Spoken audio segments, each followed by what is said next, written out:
자, 그럼 사바 해설, 오디오 해설 바로 시작하겠습니다. 시간 순으로 따져보죠. 사바의 이야기는 1899년 김풍사 김재석의 탄생으로 시작이 됩니다. 그리고 일단 말씀을 드리자면 김재석은 살아있는 미륵이 맞습니다. 영화에서 일본의 밀교 신자들과 일본 순사들 틈에서 엎드려 있던 김재석의 옛 사진을 보셨을 텐데요. 아마 김재석은 이때 이미 경지에 이른 깨달음을 얻어서 살아있는 미륵, 그러니까 신의 경지에 오른 사람이 되고 그로 인해서 불사의 몸을 얻었을 것입니다. 영화의 현 시점이 2015년 기준으로 현재 그는 40대 초중반 정도의 나이로 보이니 그가 불사의 몸을 얻은 이때는 아마 그의 탄생인 1899년으로부터 약 40년 전후가 지난 시점이었을 것입니다. 아마 일제강점기가 채 끝나지 않은 그런 시점이었겠죠. 그리고 영화 안에서 문어 스님이 말씀하셨던 것처럼 살아있는 미륵이 된 김재석은 실제로 세상에 이로운 일들을 많이 펼쳤습니다. 그의 활동은 단순히 종교적인 영역에만 그치는 게 아니라 독립군을 지원하거나 유출된 유물을 직접 회수하는 등 현실 세계의 실질적인 문제들까지 그의 선한 영향력을 확장시킵니다. 그런데 영화에서는 각종 정치적인 문제로 그의 활동이 점차 위축되기 시작했다고 말합니다. 근데 이것은 아마 해방 이후에 몇몇의 정권들이 나라의 빠른 발전을 위해서 근면성실을 최대 미덕으로 강조하는 기독교적 교리를 이용해서 전 국민을 통합하고 국가 발전을 빠르게 꾀하는 방향을 채택했기 때문이 아닌가라는 생각이 듭니다. 실제로 한국 근현대사를 살펴보면 기독교가 폭발적으로 그 세를 늘린 시기가 바로 해방 이후의 몇몇 정권의 집권기와 정확히 일치합니다. 그러니까 그런 시대적 분위기에서는 당연히 국민들의 높은 지지를 받는 불교 지도자 김재석이 상당히 눈에 가시였겠죠. 그래서 김재석은 어쩔 수 없이 그런 압박에 못 이겨 모든 종교적 지위를 내려놓고 사회 환원 활동에만 집중하기 시작했다는 그런 영화의 설정이 나오고 있는 것입니다. 하지만 그는 이런 정치적 탄압에도 불구하고 그 무엇에도 집착과 욕망을 갖지 않으며 살아있는 미륵으로서 중생을 구제하는 데에만 훌륭하게 집중해 왔습니다. 정말로 살아있는 미륵이었던 거죠. 이때까지만 해도. 그런데 아주 큰 사건이 터져버리고 맙니다. 바로 1985년이죠. 김재석을 오랫동안 흠모해왔던 티베트 밀교의 대승 내충 템파가 한국에 방문하여 김재석을 실제로 만났던 것입니다. 이 밀교라는 거는 실천적인 수행을 강조하는 불교의 한 분파인데요. 주로 동남아시아와 일본에 많이 분포가 되어 있습니다. 근데 이 밀교의 예언가이기도 했던 이 내충 템파라는 사람은 살아있는 미륵 김재석을 직접 만나고 그로 인해서 자신이 본 미래를 그에게 예언을 해주게 됩니다. 바로 이렇습니다. 당신이 태어난 지 100년이 된 시점에, 그러니까 1999년에 당신을 죽일 존재가 당신의 고향에서 태어날 것이란 예언이었죠. 그리고 이 영화의 모든 사건은 바로 여기서 발생을 하게 됩니다. 나중에 영화를 혹시나 다시 보시면 아시겠지만 내충 템파가 예언을 해주는 순간 카메라는 김재석의 눈빛을 아주 익스트림 클로즈업으로 잡아내고 있어요. 그리고 그때 김재석의 눈빛은 아주 분명하게 흔들리고 있습니다. 그러니까 불사의 몸을 얻은 자신이 죽게 된다는 예언을 들은 순간 김재석은 자신도 모르게 생에 대한 집착과 욕망을 갖게 되어버린 것입니다. 집착과 욕망, 그리고 그로 인한 번뇌. 이 구절은 영화 안에서 해안 스님의 입을 통해서 직접 언급이 되는데요. 광목천왕의 경전을 해석하는 데 집중하던 박웅재 목사가 경전에 자꾸만 뱀을 죽여야 한다는 구절이 반복해서 나오니까 이거에 대한 의무심을 갖습니다. 그리고 해안 스님한테 전화를 걸어서 물어보죠. 이 뱀이란 건 결국 악에 대한 상징이 아니겠냐고, 불교에선 어떻게 바라보냐고 해안 스님한테 전화로 물어보죠. 그러자 내충템파의 재방한을 준비하던 해안 스님은 전화로 다시 대답을 해줍니다. 불교에는 악이 없다. 다만 집착과 욕망으로 인한 번뇌만이 있을 뿐이다. 그러니까 이거는 불교적 세계관에서 집착과 욕망으로 인한 번뇌를 가진 존재는 절대로 성불을 할 수가 없다는 뜻입니다. 그러니까 기독교적 세계관에서 악이 천사가 되어서 뭔가 승천을 할 수가 없는 것과 마찬가지로 불교적 세계관에서 악은 없지만 번뇌는 있다는 거죠. 그래서 집착과 욕망을 가져서 번뇌를 하는 존재는 절대로 부처로 거듭날 수가 없다라는 겁니다. 그러니까 이거는 이미 성불을 한 김재석 같은 존재일지라도 마찬가지로 적용되는 우주의 원리인 거죠. 자, 짐승으로 태어난 자일지라도 깨달음을 얻으면 부처가 될 수 있다고 김재석은 말합니다.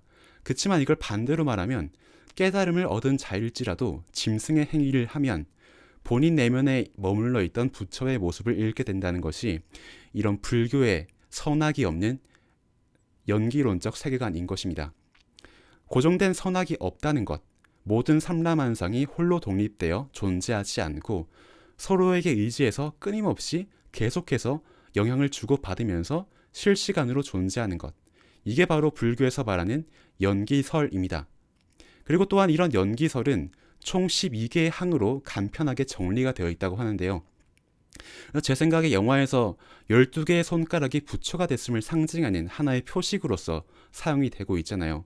그래서 이건 아마 불교의 중심 사상인 이 연기설 12항에 대한 깨달음을 모두 체화를 시킨, 그러니까 부처가 된 사람은 연기설 12항을 몸에 체화시켰다는 것을 상징하고 있기 때문에 아마 12개의 손가락을 가지게 되는 것, 이런 설정이 나온 것 아닌가, 저는 그렇게 생각을 하고 있습니다.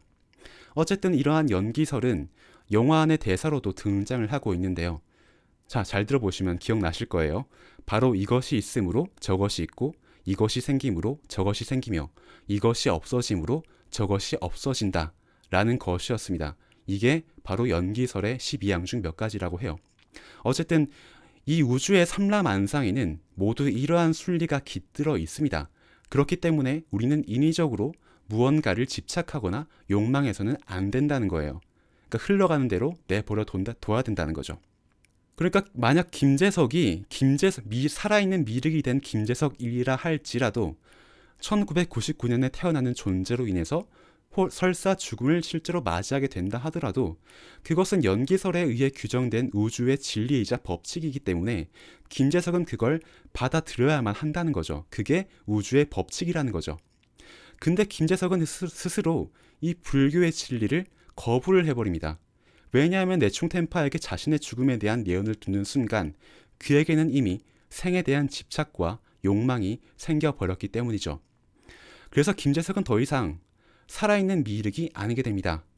불교에는 악이라는 게 없다고 하니까 그를 악이라 부를 순 없겠지만 어쨌든 집착과 욕망으로 인해 마음속에 번뇌를 가지게 되었기 때문에 그는 더 이상 부처가 되지 못한다는 것은 자명한 사실이었습니다. 어쨌든 그는 자신의 죽음을 막기 위해 사슴동산을 만드는데요. 한자로는 녹야원이라고 불리는 이 사슴동산은 사실 이 부처의 기원이 되는 석가모니가 최초로 깨달음에 극에 도달하여서 부처로 거듭났었던 최초의 장소라고 합니다. 그러니까 김재석은 그 자신 역시도 앞으로 살아있는 부처가 될 것임을 강조하기 위해서 자신을 모시는 종교의 이름을 사슴동산이라고 지었던 거죠. 나 역시도 앞으로 부처가 될 사람이라고 생각을 했으니까. 그리고 또 한편으로 이 사슴이란 동물은 우리의 토속신앙 안에서 십장생 중 하나로 꼽히는 동물이기도 합니다.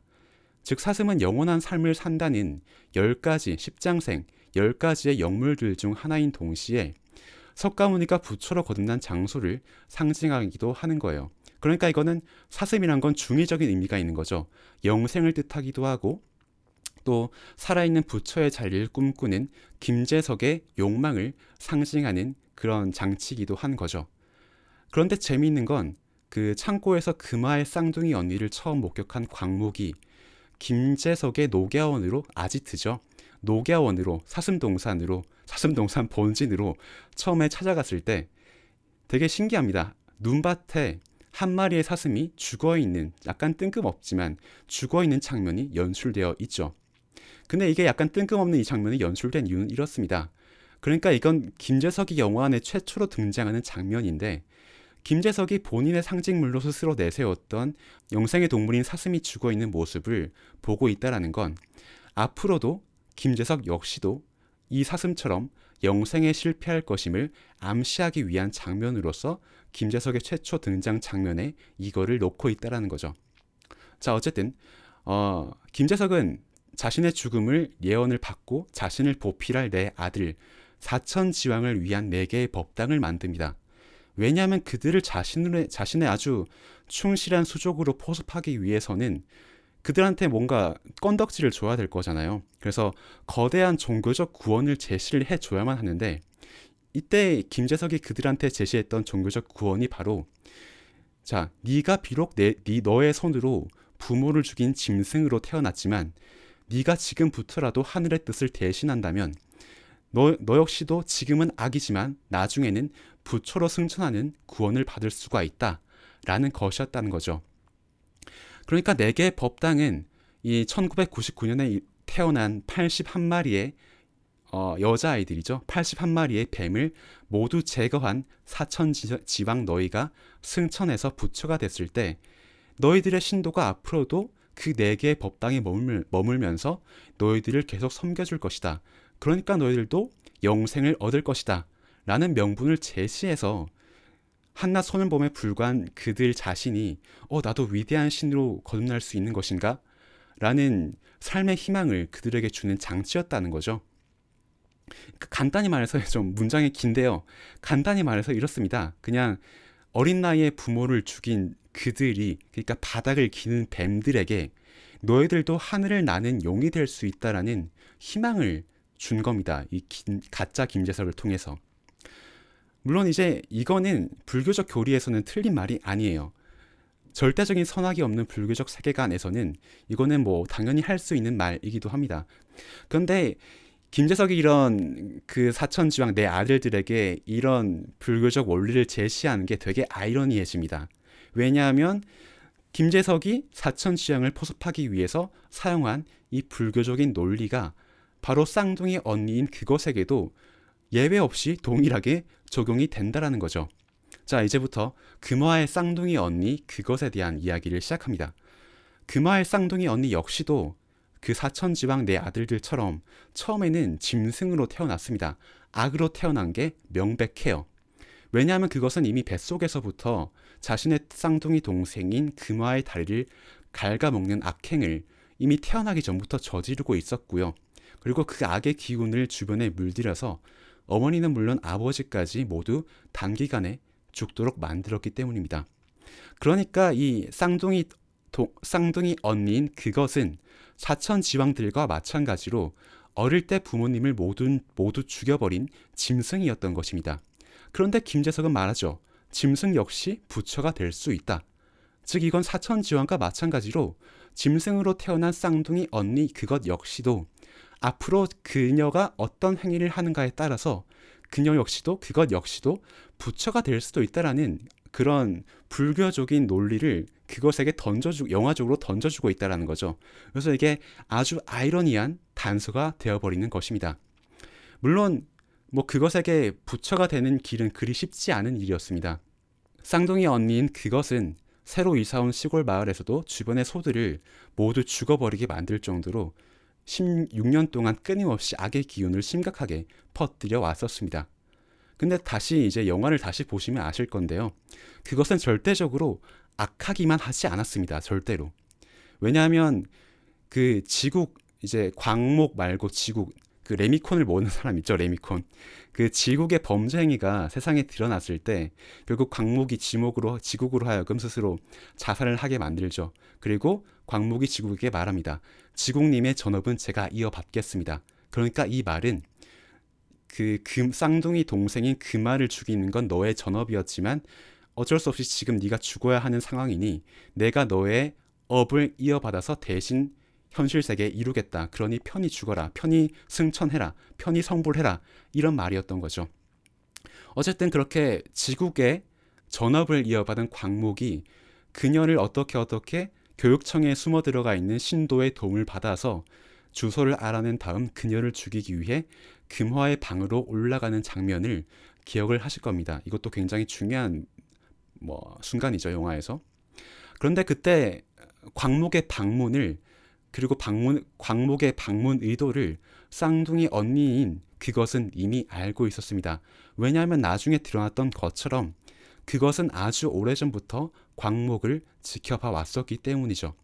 그래서 그것은 쌍둥이 언니인 그것은 새 떼를 집 안으로 불러들여서 광목을 막아섭니다. 왜냐하면 자신의 쌍둥이 동생인 금화를 지키기 위해서죠.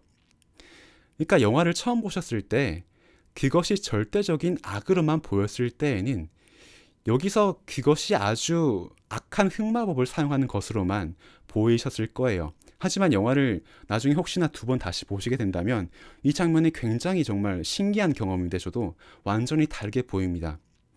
그러니까 쌍둥이 언니인 그것은 사실 뱃속에서 동생의 다리를 갉아먹은 적이 있긴 하지만 사실 그 이후에는 결코 동생에게 직접적으로 해코지를 한 적이 한 번도 없었습니다. 물론 그것에게는 분명 악이 깃든 채로 태어났어요.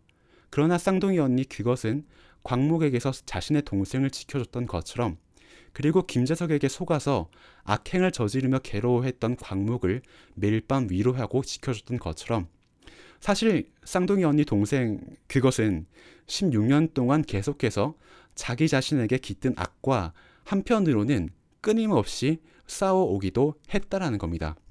그리고 그 과정에서 그것은 끊임없이 고민을 했을 것입니다. 나는 왜 이렇게 악하게 태어났는가? 그리고 무엇이 이리도 날 고통스럽게 만드는가? 그리고 도대체 세상은 어떤 원리로 이루어져 있길래 나에게 이런 고통을 주는 것인가? 근데 이걸 조금만 바꿔서 생각해보면요. 수행자들이 수행을 하며 얻는 의문과 완벽히 일치합니다. 하여튼 그것을 절대적인 악이라고만 생각하면 영화 내내 그것이 내지르고 있는 그 기이한 괴성은 그야말로 우리에게 악마의 목소리처럼만 들리게 됩니다. 하지만 말씀드렸던 것처럼 불교적 세계관에 따라서 그것 역시도 악이 될 수 있고 지금은 악이지만 또 한편으로는 미래에 부처가 될 수도 있는 존재라는 걸 가정을 한다면 사실 그것이 매일 밤 내질렀던 괴성은 16년 동안 그것이 계속해서 이어왔던 그 고통스러운 수행의 과정 중에 하나로 보이기도 한다는 것이죠. 그리고 그것이 어쩌면 수행의 고통을 겪고 있을지도 모른다는 것을 암시하는 대사 역시도 사실은 이미 충분히 영화 안에 나오고 있어요. 이게 정말 처음 볼 때는 정보량이 너무 많아서 약간 불친절한 영화라고 생각하는데 제가 다시 보니까 너무 친절한 영화더라고요. 자, 하여튼 그것이 16년 동안 수행을 하고 있었던 걸지도 모른다는 걸 암시하는 대사는 현 시점에서 다시 방문한 티베트 밀교의 대승 내충 템파로부터 언급이 다시 됩니다. 그는 법단에 앉아서 이렇게 말을 하죠. 그 수행 중에 얻은 경험으로 나는 고통의 의미를 다시 생각하게 되었다. 그리고 영화는 이것이 아주 중요한 대사라는 걸 강조라도 하고 싶은 것처럼 굳이 자막으로 한번 번역이 이미 된 이 대사를 해안 스님의 동시 통역을 통해서 곧바로 반복하면서 우리에게 다시 한번 들려주고 있습니다. 그러니까 이런 거죠. 불교에서 수행은 고통의 과정이라는 거죠. 왜냐하면 나의 육체가 끊임없이 요구하는 그 모든 육체적 욕망과 집착을 이겨내고 계속해서 오롯이 깨달음에만 정진해야 하기 때문에 그것은 너무나 큰 고통인 겁니다. 그리고 그러한 수행의 고통은 영화를 다시 보면 보이실 텐데요. 쌍둥이 언니인 그것에게도 동일하게 있어 왔습니다. 그것은 짐승으로 태어났습니다. 그리고 자신의 본성이 주변에 끊임없이 악행을 저지르는 것을 스스로 목격을 해왔죠. 그리고 그렇게 고통 속에서 16년을 보내왔습니다. 그러다가 바로 그날, 이 영화의 현 시점인 바로 그날, 1999년으로부터 16년이 지난 해의 성탄절에 쌍둥이 동생인 금화가 자신을 음독사시키고 집을 떠나려고 하다가 마음을 바꾸죠. 그리고 마음을 바꾸고 돌아와서 독이 들어있는 밥그릇을 뻥 차버리고 이제 안쓰러운 마음에 추위를 막아줄 스웨터를 쌍둥이 언니인 그것에게 벗어줍니다. 그리고 이게 상당히 영화적으로 반복되는 메타포인데요. 옷을 벗어준다라는 게 어떨 때 또 나오냐면 기억하실 거예요. 가짜 김재석이 내 아들들에게 입혀줬었던 흰 도포와 마찬가지인 거죠. 그러니까 이런 옷을 벗어준다는 행위는 굉장히 종교적으로 똑같은 메시지를 반복해서 주고 있는 거예요. 비록 네가 지금은 이렇게 밑바닥을 끊임없이 기고 있는 짐승이지만 앞으로 네가 어떻게 하는가에 따라서 너에게도 구원이 있을 수도 있을 것이라는 구원과 희망의 메시지를 이 옷을 벗어준다는 행위를 통해서 전달하고 있는 거죠. 그러자 이 쌍둥이 언니인 그것은 이제 때가 되어서 16년간의 그 모든 고행을 끝내고 드디어 욕망과 집착으로 인한 번뇌를 모두 내려놓게 됩니다. 왜냐하면 16년 동안 자신에게 자신의 인생에서 어떤 욕망을 가질 기회가 그것에겐 없었을 테니까요. 그리고 그것이 땅을 파내서 뭔가 하나를 발견하죠. 그게 되게 아이러니한데 빛을 만드는 라이터였습니다. 그리고 결국 그 라이터가 어떻게 의미적으로 작용을 하냐면 스스로 열의 빛을 얻은 부처로 그것이 거듭났다는 것을 암시하는 장치라고 저는 생각을 하고 있습니다. 이게 이런 추론이 왜 가능하냐면 김재석은 스스로 살아있는 등불이라고 스스로를 칭호를 붙여요. 근데 쌍둥이 언니인 그것이 발견한 깨달음의 빛을 내뿜는 라이터에 의해서 사실 스스로 살아있는 등불을 자처한 김재석이 정말 말 그대로 불타는 등불이 되어버리면서 최후를 맞이하는 엔딩이 나오죠. 그러니까 이거는 결국 진정한 열애의 빛을, 진정한 깨달음을 얻은 살아있는 미륵은 이제 김재석이 아니라 그것으로 바뀌게 되었다라는 것을 이 라이터의 불을 통해서도 암시를 하고 있는 겁니다. 그리고 이제 광목이 김재석의 목을 조르면서 차가 전복이 되죠. 이제 막 여기저기 부딪히면서. 그러자 이제 쌍둥이 그것이 잠에서 깨어나 이 장면을 예언하는 것처럼 읊조리며 이 장면을 되게 세세하게 묘사를 하기 시작합니다. 근데 이것은 이제 쌍둥이 언니인 그것이 부처가 되어서 깨달음의 말씀을 구두로 구술하고 있는 것임을 은유하는 장면이라고도 볼 수 있는 거예요. 물론 이제 안타깝게도 사실 모든 성인들의 말씀은 이런 식으로 말로 내뱉으면 누군가 제자들이 옮겨 적어야 하는데 그것에게는 그걸 옮겨 적을 만한 제자가 없었던 거죠. 그래서 안타깝게도 살아있는 미륵이 된 그것의 말씀은 글로 옮겨 적히지 못하고 어두컴컴한 고행의 장소에서 마치 동굴을 은유하는 것처럼 그런 창고 안에서 쓸쓸히 울려 퍼지고 그냥 흩어지고 말게 되죠. 어쨌든 자, 이제는 김재석과 그것에 대한 설명을 드렸죠. 이제는 박웅재 목사에 대한 설명을 드릴 차례입니다. 자, 영화는 성탄절에 일어난 이 모든 기적들을 사실은 박웅재 목사의 시점으로 관찰을 했어요.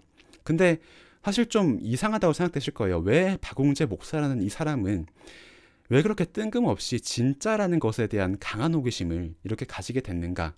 아마 이게 좀 궁금하셨을 겁니다.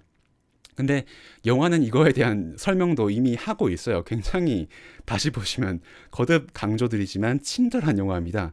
이런 장면이 있어요. 자신의 조수 고 요셉과 차를 타고 가다가 요셉이 이런 말을 하죠. 아니, 하나님은 살아계시지 않아요?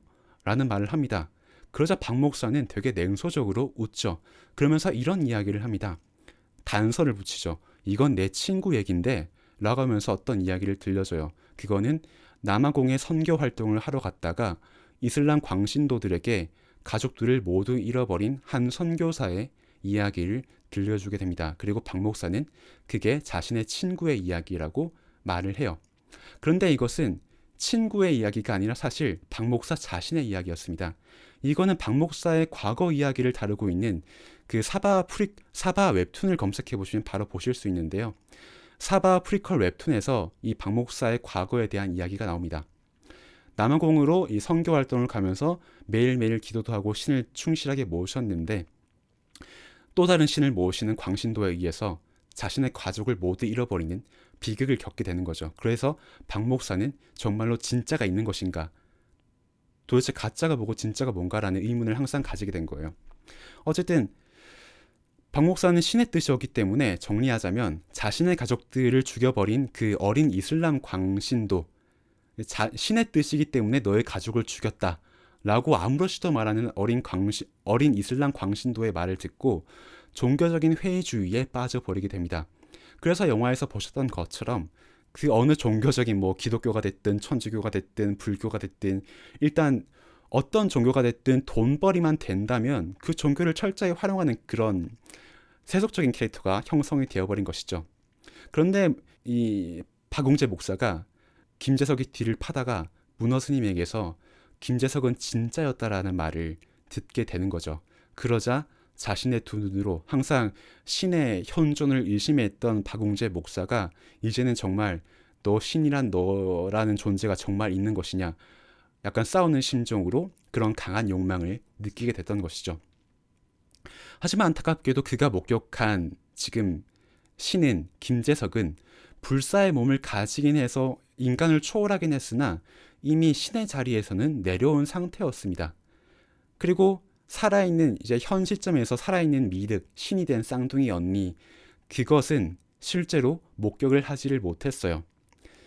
그러니까 신이 한순간 등장하긴 했었는데 박웅재 목사가 결국 마주한 신의 존재의 증거라는 거는 그 마지막 사고 현장을 수습하러 온 경찰들의 통화를 통해서 그냥 출생 신고가 안 된 쌍둥이 하나가 죽어 있다는 그런 사소한 정보만을 듣게 됐을 뿐이에요. 근데 박웅재 목사 입장에서는 과연 그게 신이라는 상상조차 할 수도 없는 거죠.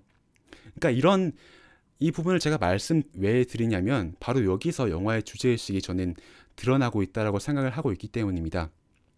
사실 이 영화 사바를 연출한 장재영 감독은 되게 아이러니한 게 스스로 그 모태신앙 기독교 신자임을 되게 공공연히 밝히고 계세요. 그러니까 기독교 신자세요, 이분은. 되게 아이러니하죠. 근데 한편으로는 그가 지금까지 만들어온 영화들의 면모를 좀 살펴보면 장재현 감독은 그렇게 모태신앙을 가진 기독교 신자이지만 한편으로는 과연 정말로 신이란 존재가 있을까라는 강력한 의구심을 한편으로는 또 갖고 있는 것처럼 보여요. 그리고 그런 장재현 감독 본인의 의구심은 바로 그의 영화 속 페르소나라고도 볼 수 있는 박웅재 목사를 통해 이렇게 씁쓸히 낭독이 되게 되죠. 당신은 도대체 어디 있나이까? 뭐 이런 식으로 엔딩에서 낭독이 되는 거죠. 그러니까 장재현 감독은 박웅재 목사를 통해서 한편으로는 신을 믿고 싶은 마음이 있지만 또 한편으로는 신의 존재를 끊임없이 의심할 수밖에 없는 자신의 회의적인 태도를 박웅재 목사를 통해서 고백을 하고 있는 거예요. 근데 여기서 중요한 건 그렇다고 해서 이 영화의 결론이 절대 무신론으로 흘러가지 않는다는 것입니다. 왜냐하면 이미 이 현실 세계에 신의 강림은 2번이나 이루어졌어요. 하지만 단지 우리는 적절한 때에 그들을 직접 목격하지 못했을 거예요. 신은 있긴 있는데 단지 우리는 그들을 만나지 못했기 때문에 여전히 신의 존재를 의심하고 그들의 존재를 갈구하고 있다라는 식으로 영화의 결론이 나고 있다라는 거죠. 그래서 장재현 감독은 이런 식으로 그래도 여전히 우리가 보지 못했을 뿐이지 여전히 어딘가에 신은 있지 않을까라는 희망을 이런 엔딩에 남겨놓고 있는 것입니다. 여기까지가 이제 제가 나름대로 추론한 영화의 메시지예요. 물론 장재현 감독 본인은 다른 거를 의도하셨을 수도 있을 거예요. 이 영화가 갖고 있는 텍스트가 되게 방대하기 때문에 이건 저의 생각일 뿐이고 여러분들이 이것들을 어떻게 읽어내는가에 따라서 저는 영화의 메시지는 충분히 다양한 모습으로 나타날 수 있다라고 생각을 합니다. 그리고 제가 흐름상 여기서 구술하지 못한 부분들이 있는데요. 디테일한 설정들이 있는데 이거는 댓글로 제가 따로 달아 놓겠습니다. 한 6개 있으니까 달아 놓겠으니까 봐주시고요. 짧지 않은 시간 이 오디오만으로 여기까지 따라오느라 힘드셨을 텐데 함께하고 계신 분들 감사드립니다. 그리고 정말로 제가 확신을 가지고 추천드리는 건 기회가 되신다면 이 영화 사바를 꼭 재관람을 해보셨으면 좋겠어요. 그러면은 뭐 지국과 광목이 고뇌하면서 아버지에 대한 믿음을 저버려야 되나 말아야 되나, 이것이 정말 옳은 일인가 아닌가라고 두 명이서 모여서 애썼던 그 장면들과, 그리고 김재석이 의미심장하게 광목을 다그치면서 빨리 그 뱀을 죽여야 한다, 그 뱀의 아름다운 눈빛에 속지 마라, 이런 식으로 다그치면서 빨리 뱀을 죽일 것을 종용했던 그 장면들, 그 대사들의 느낌이 완전히 새롭게 다가오는 순간들이 분명히 있을 거예요. 2번 관람을 하시면. 그럼 그렇게 그때가 되면은 그 쌍둥이 언니인 그것이 내지르는 괴성이 악마의 목소리가 아니라 사실은 성불로 가기 위해서 깨달음을 얻기 위해서 수련을 쌓으면서 극한의 고통을 느끼는 한 외로운 수행자의 고통이었다라는 것을 다시 한번 분명히 깨닫게 되시는 순간이 오실 겁니다. 그래서 저는 이런 영화적인 체험을 통해서 꼭 2번을 관람해 보시길 추천을 드려요. 좀 너무 이 영화가 저는 정말 훌륭한 영화라고 생각하는데 다시 보니까 개연성에 빈틈이 없습니다. 제가 봤을 때 어떤 분들은 아니 그러면은 쌍둥이 동생 언니를 돌봐주는 할머니와 할아버지는 어디 갔냐 이런 댓글 다시 달아놓으셨던데 사실 이 사건이 일어난 날짜가 12월 25일입니다. 그리고 영화를 통해서 반복적으로 나오는데 할머니는 이미 어떤 사이비 종교에 빠져서 광신적으로 거기에 그 신앙에 매진하는 모습을 보여주는데 결국 그 본질적으로는 이 사이비 종교들도 그 기독교 성경을 베이스로 발달한 종파들이기 때문에 12월 25일은 그들에게도 굉장히 중요한 이슈가 있는 날이에요. 그래서 제가 추론하기에 12월 25일이기 때문에 이 할머니는 아마 그들만의 종교적인 행사를 치르러 어딘가로 나갔을 것이다. 그래서 밤늦도록 돌아오지 않는 것일 것이다. 라고 제가 생각을 하고 있고, 그리고 되게 친절하게도 할아버지가 트럭 뒷짐칸에 그 철창을 싣고 개를 팔러 나가는 모습은 사실 본격적인 사건이 벌어지기 전에 한 차례 나오고 있습니다. 그러니까 굉장히 너무 정보량이 많다 보니까 이걸 다 습득하지 못해서 우리가 왜 이렇게 불친절하지라고 느꼈지만 사실 돌이켜보면은 하나하나 다 설명을 해주고 있어요. 어쨌든 꼭 그래서 결론은 다시 보시기를 정말 추천을 드린다는 겁니다. 어쨌든 말씀드렸던 것처럼 못다한 설명은 제가 댓글로 추가로 달아놓을 테니까 꼭 확인을 해 주시고요. 2번 꼭 보시기를 추천드립니다. 오랜만에 영상이 아닌 음성 해설 컨텐츠로 돌아왔는데 정말 이런 좋은 영화를 제가 많이 만나서 의욕적으로 이런 컨텐츠를 많이 제작할 수 있도록 훌륭한 감독님들께서 많이 힘써 주셨으면 좋겠습니다. 일단 들어주셔서 감사하고 다음 컨텐츠로 뵙겠습니다. 감사합니다.